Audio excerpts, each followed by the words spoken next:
दोस्तों and welcome back to the Ainexia smart home living podcast. तो last episode में हमने जाना कि आइनेक्शिया क्या है, स्मार्ट होम टेक्नोलॉजीज कौन कौन सी है, कैसे हम हमारे घर को स्मार्ट बना सकते हैं।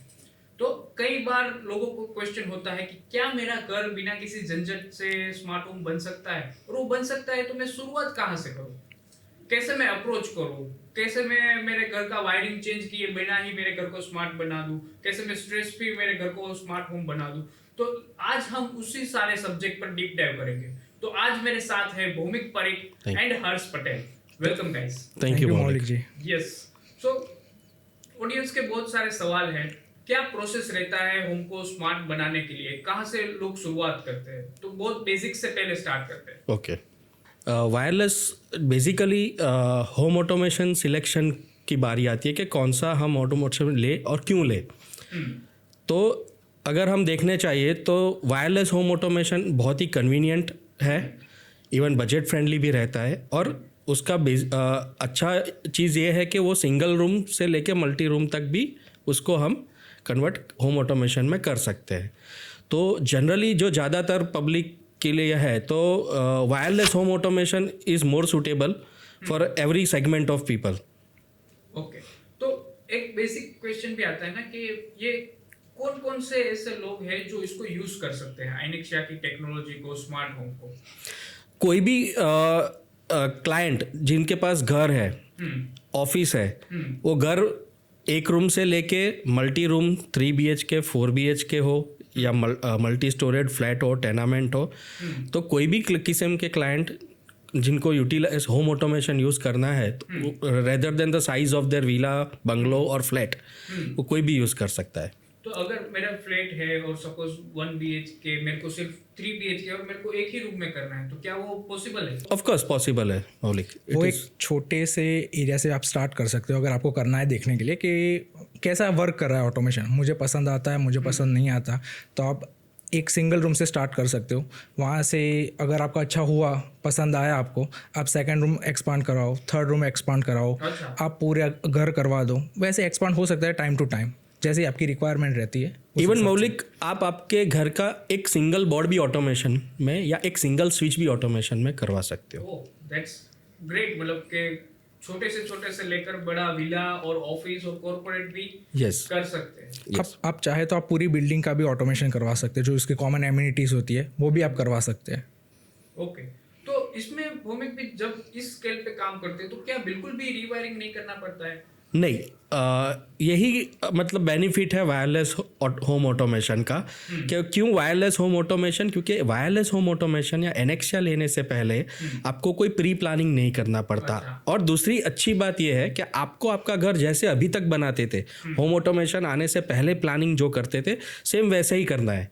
होम ऑटोमेशन को ध्यान में रखते हुए कुछ और चेंजेस नहीं करने। आपको जो अप्लायंसेस लाने हो, जो ब्रांड के लाने हो, वायरिंग जैसे करते थे पहले वैसे ही करना है। हम एग्जिस्टिंग सिस्टम में होम ऑटोमेशन डाल सकते हैं।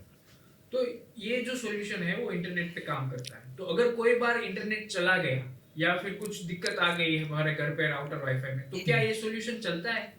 गुड क्वेश्चन मौलिक भाई। बहुत सारे क्लाइंट के मन में ये क्वेश्चन होता है कि अगर इंटरनेट डाउन हो गया तो क्या। तो हमने जैसे बोला कि एनेक्शिया का एक्सपर्टाइज है होम ऑटोमेशन में, तो हमने एक ZigBee प्रोटोकॉल रखा है टेक्नोलॉजी होम ऑटोमेशन में। तो हमारा जो सॉल्यूशन है वो ZigBee प्रोटोकॉल पे काम करता है।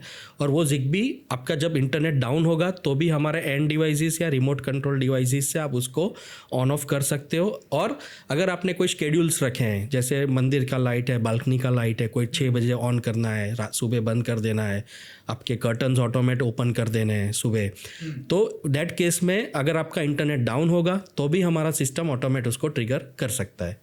तो भौमिक ने जैसे बताया कि हम लोग ZigBee टेक्नोलॉजी यूज करते हैं, तो मेरा एक सिंपल डाउट है कि ZigBee ही क्यों? क्योंकि मार्केट में और भी टेक्नोलॉजीज तो अवेलेबल है।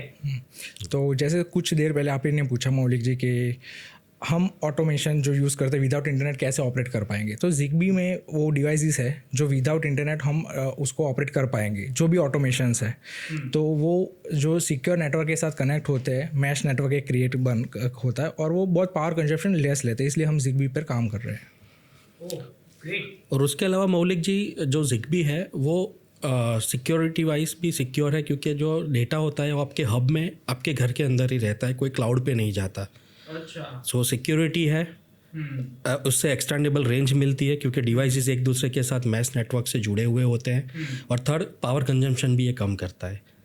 बहुत से देशों की मिलिट्री भी ZigBee प्रोटोकॉल को यूज़ करती है. सो इसलिए हमने जैसे बोला कि 14 साल से हमारा जो एक्सपर्टाइज है ऑटोमेशन में, सो बहुत थॉटफुल प्रोसेस है ZigBee प्रोटोकॉल को सिलेक्ट करने के लिए हमारे टीम का. So that's why ZigBee. Amazing. So suppose मैं नया घर ले रहा हूँ और मुझे मेरे घर को स्मार्ट बनाना है, तो मैं कौन से स्टेज पे आपको कांटेक्ट करूँ, कब कांटेक्ट करूँ मेरा घर के लिए स्मार्ट होम बनाने के लिए?